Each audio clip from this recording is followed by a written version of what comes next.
Assalamualaikum warahmatullahi wabarakatuh.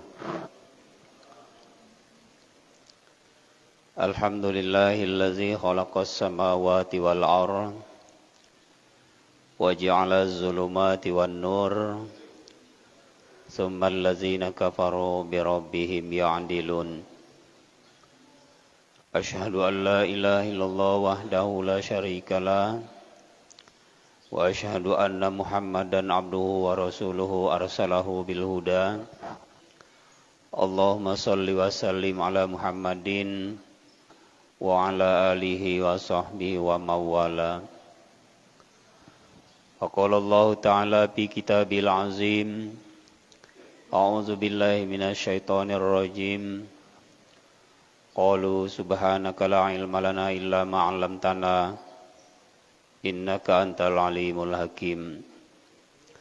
Wa qala an-nabi sallallahu alaihi wasallam al-islam kal bunyan yashuddu ba'duhum ba'dha amma ba'. Bapak, ibu-ibu jemaah salat subuh Masjid Raya rahimakumullah. Alhamdulillah, pada pagi hari ini kita masih dapat mengikuti dan melaksanakan serta mengisi kegiatan kita di bulan Ramadan, mulai dari pelaksanaan makan sahur sampai kepada sholat subuh, yang kesemuanya mudah-mudahan mendapat berkah serta ridho dan diterima oleh Allah Subhanahu wa Ta'ala sebagai amal ibadah dan sampai menjelang berbuka sore nanti. Amin ya rabbal alamin. Salawat dan salam semoga Allah berikan kepada Nabi kita Muhammad sallallahu alaihi wasallam. Beliau termasuk salah satu rasul yang diutus oleh Allah ke permukaan bumi ini. Inti dan tujuan tidak lain adalah untuk merubah sikap manusia yang tadinya berada dalam kejahilan dan kebodohan serta keterbelakangan dan tertinggal, sehingga membawa kita dengan alam ke alam yang penuh ilmu pengetahuan yang seperti zaman kita rasakan sekarang.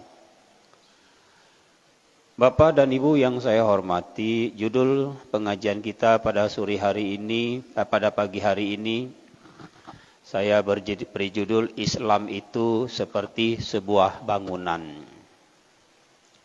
Apa maksudnya? Artinya dalam komponen 5 ajaran Islam, dimulai dari syahadat, salawat, zakat, dan lain sebagainya, itu melaksana seperti sebuah bangunan yang tidak dapat dipisahkan antara satu dengan yang lain. Wajar kalau Nabi mengatakan al-Islam kal bunyan. Kata Nabi, Islam itu laksana seperti sebuah bangunan. Yashuddu ba'duhum ba'dha.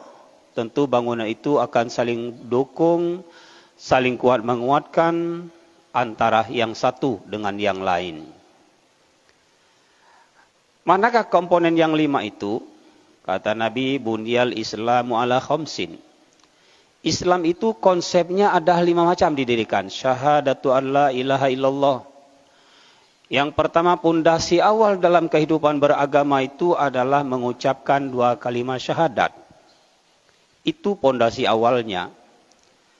Ketika pondasinya hendak kuat kita bangun, apalagi kalau syahadatnya cuma 3 kali setahun. Syahadat pertama waktu nikah, syahadat lagi Idul Fitri, syahadat sekali Idul Adha.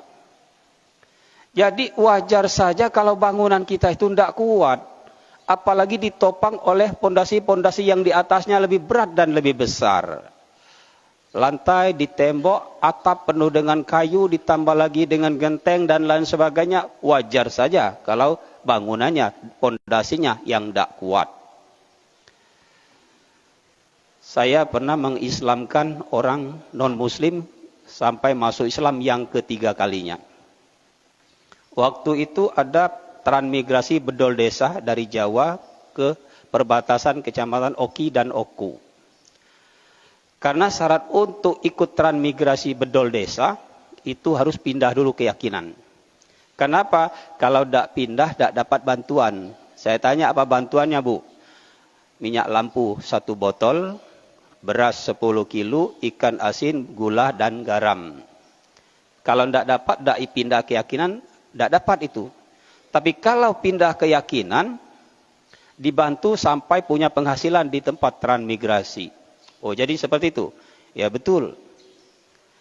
Lalu setelah 3 tahun mereka melaksanakan kegiatan aktivitas itu, ternyata yang pindah berangkat transmigrasi bedol desa itu hanya ikut karena ingin mengambil tanah di transmigrasi, kedua untuk mendapat bantuan. Tidak berapa lama di transmigrasi banyak yang dia pindah kembali seperti semula ke dalam Islam. Akhir cerita cuma 5 kakak yang masih bertahan. Yang satu minta. Dia bilang waktu saya KKN di situ, Pak Ustadz saya mau masuk Islam lagi. Saya bilang sudah berapa kali nih Bu? Udah 3 kali. Lah berarti ibu termasuk orang yang murtad. Tapi saya tidak tenang. Dulu seluruh kegiatan yang diadakan saya ikut. Baik pengajian ataupun bagaimana seluruh kegiatan tidak pernah saya aktif dan tidak pernah saya tinggalkan. Bahkan saya termasuk kategori orang yang aktif. Tapi jiwa saya tidak tenang. Berbeda ketika saya waktu masih Islam. Tidak pernah sholat, jarang puasa, tidak pernah ibadah yang lain. Tapi jiwa masih tenang. Ketenangan yang dirasakan. Makanya sekarang saya mau masuk Islam lagi ya Ustaz. Saya bilang kalau sekali lagi ibu pindah balik lagi ke agama, jahanam tempatnya. Mudah-mudahan tidak, Pak. Akhirnya saya dikasih burung elang. Ayam 1 ekor, burung elang 1 ekor. Lah ini bukan upah, Bu. Saya tidak minta, ini tanda saya terima kasih. Nah artinya, wajar kalau pondasi ke rumah tangga kita itu banyak yang tidak tahan. Cobaannya banyak, kehidupan dunia bergelimang, fasilitas cukup, ekonomi sangat tinggi, pergaulan sangat bebas. Semua kita berada di tingkat atas, tapi pondasi tidak ada di rumah kita. Wajar kalau sholawatnya syahadat cuma 3 kali setahun. Mana nak kuat kaman 3 kali setahun. Yang kedua kata Nabi, Bunyal Islam ala khams syahadatu an la ilaha illallah wa anna Muhammadar Rasulullah wa iqamis shalah. Yang kedua yang didirikan konsep dasar itu adalah mendirikan solat. Nabi dengan tegas mengatakan as-sholatu imaduddin. Solat itu pundamen, tiangnya.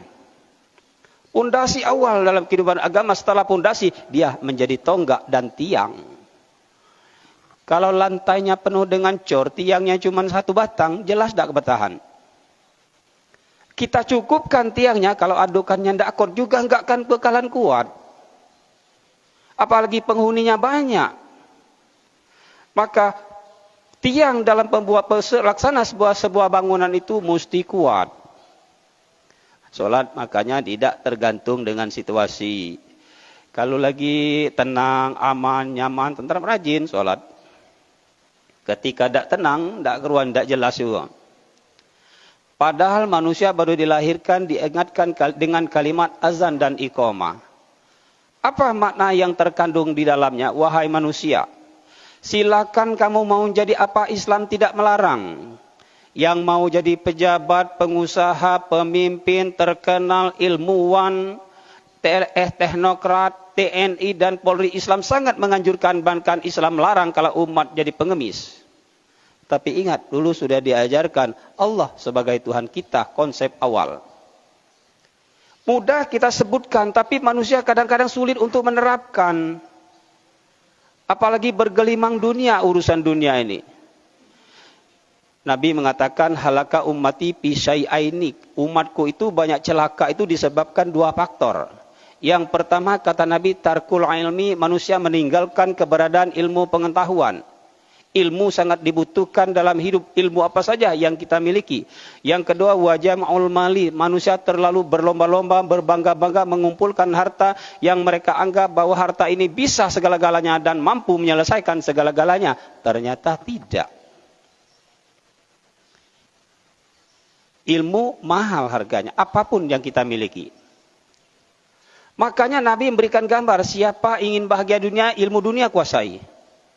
Siapa yang ingin bahagia akhirat, kuasai ilmu akhirat. Siapa yang ingin bahagia kedua-duanya, dunia dan akhirat, pelajari dan kuasai oleh kamu. Jadi jelas betul apa yang diajarkan oleh agama, tiang pondasi awalnya, pondasi kuat, tiang yang kuat, insya Allah rumah bertahan. Lalu yang ketiga, sebagai dindingnya adalah puasa. Kalau dindingnya banyak berlubang, apalagi ventilasi tidak etik, pengap dalam rumah. Kapan dijengok dindingnya cuma 3 lubangnya. Pertengahan siko, di samping belakang siko, di depan siko. Puasanya bolong-bolong. Ketika mulai Ramadan itu penuh. Masjid banyak yang pasang tarup. Masuk minggu kedua tinggal jemaah yang tua-tua. Masuk minggu ketiga tinggal yang pengurusnya.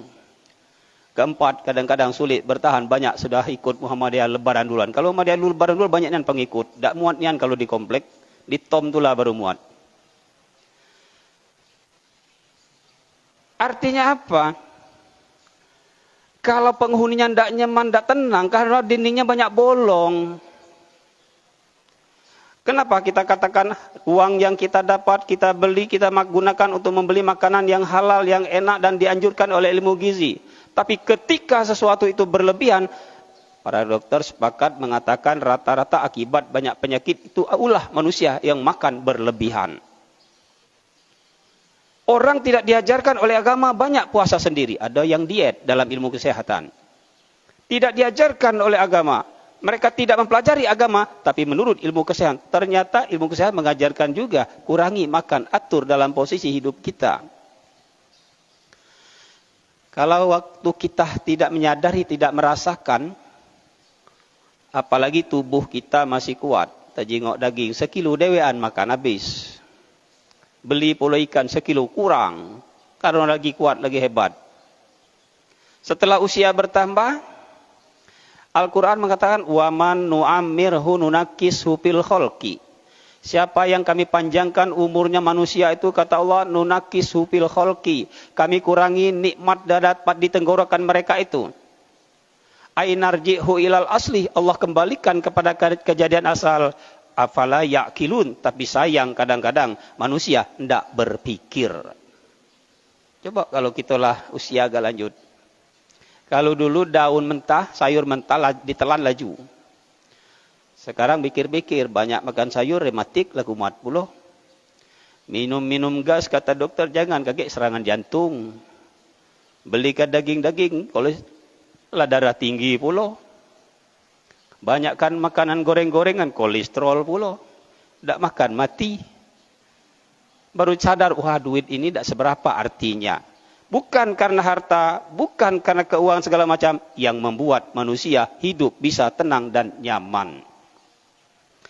Bapak dan Ibu yang saya hormati, pondasi kuat, tiang kuat, dindingnya utuh, diisi dengan berpuasa. Kemudian yang berikutnya adalah, kalau ingin enak rumah itu dikasih fasilitas. Udara panas, kasih kipas angin atau AC. Kasih jendela. Biar tidurnya enak, kasih ambal. Biar duduknya enak, kasih kursi. Tidurnya nyaman, kasih kasur dan dipan. Itu fasilitas. Tapi bagi siapa yang mampu melaksanakan haji itu, Allah tidak wajibkan, hanya diwajibkan manis tato'a ilaihi sabila. Siapa yang mampu melaksanakan perjalanan ke sana. Kita kadang-kadang hiasannya duluan. Penuh hiasan, lupa dengan pondasi. Bahkan hiasan tidak terhitung-hitung jumlahnya, dinding tidak kita perhatikan. Tiangnya pun malah justru tidak kita perhatikan sama sekali. Wajar kalau di sana-sini terjadi keambrukan dan ketidakmampuan dan tidak bertahan. Ketika ditiup angin topan, badai kencang, akhirnya jatuh rumah kita. Artinya tidak ada manusia yang tidak mengalami cobaan dan tantangan dalam kehidupan ini. Allah sudah berikan bentuk gambaran yang akan diberikan kepada manusia. وَلَنَبْلُوَنَّكُمْ بِشَيْءٍ مِنَ الْخَوْفِ. Pertama Allah berikan kepada manusia antara tahin rasa takut. Coba, alhamdulillah. Ya, saudara-saudara kita yang di Palestina mau sholat di Masjidil Aqsa dibom, ditembakin, ya, kemana-mana penuh rasa takut. Alhamdulillah kita tidak. Walju, kemiskinan dan kelaparan. Sekedar makan di linggau ini asal galak bergerak mencari mau bisa. Wa naqsi minal amwal, kekurangan harta, wal anfus, kematian, wasamarod, dan kekurangan buah-buahan. Kata Allah, wa basyiris sabirin. Yang terbaik buat manusia ketika menghadapi tantangan dan cobaan, sesuatu yang berikan oleh musibah terhadap suatu bangunan itu modalnya satu, yaitu diterima dengan lapang dada dan bersabar. Silakan kita isi bangunan dengan penuh perhiasan, penuhi yang kira-kira sesuai dengan kebutuhan, insya Allah tambah betah dan tambah nyaman menempati rumah itu. Akhirnya apa? Rumah tangga yang penuh seperti itu, litaskunu ilaiha, kamu akan betah tinggal di situ. Pasangan suami istrinya, wa ja'ala bainakum mawaddata wa rahmah, timbul rasa kasih sayang. Kalau fasilitasnya saja yang lain tidak kita pikirkan, kadang-kadang penghuninya tidak pernah terasa nyaman. Satu rumah tidak satu pun yang sholat. Jadi wajar kalau Nabi mengatakan la taj'alu buyutakum al-maqabir. Jangan kamu jadikan rumah kamu itu seperti kuburan. Mana kuburan? Fa inna syaiton yanfiru hina taqra'u suratal Baqarah. Kuburan itu rumah-rumah yang tidak pernah dibacakan Al-Quran. Setan akan lari kalau banyak membaca surah Al-Baqarah. Kapan baca ngaji sekali dalam rumah ada yasinan sama tahlilan. Lain dari itu ada lagi. Nah, oleh karena itu antara satu dengan yang lain, antara komponen yang ini dengan yang itu dalam Islam, dalam agama, laksana seperti sebuah bangunan. Satu saja yang tidak kita perhatikan, pasti bangunan itu akan mengalami ketidaknyamanan. Pasti jelas tidak kuat. Begitu juga kebalikannya, antara satu dan yang lain seimbang dan sama kuatnya, insya Allah rumah yang kita tempati, bangunan yang kita bangunkan itu akan menjadi bangunan yang kokoh dan kuat. Angin kencang orang lari ke rumah, badai tupan manusia lari ke rumah, artinya jadilah rumah itu sebagai tempat litaskunu ilaiha, untuk kamu tempati bersama pasanganmu dan menjadikan rumah itu sebagai tempat yang membawa rahmat. Bapak dan Ibu yang saya hormati, mudah-mudahan bangunan yang kita bikin, yang kita buat ini laksana seperti bangunan Islam pun sama seperti itu, tidak luput dari komponen-komponen bangunan. Yang benar dari Allah, yang salah dari saya, pada Allah saya mohon ampun, astagfirullah. Pada Bapak dan Ibu saya mohon maaf. Terima kasih. Assalamualaikum warahmatullahi wabarakatuh.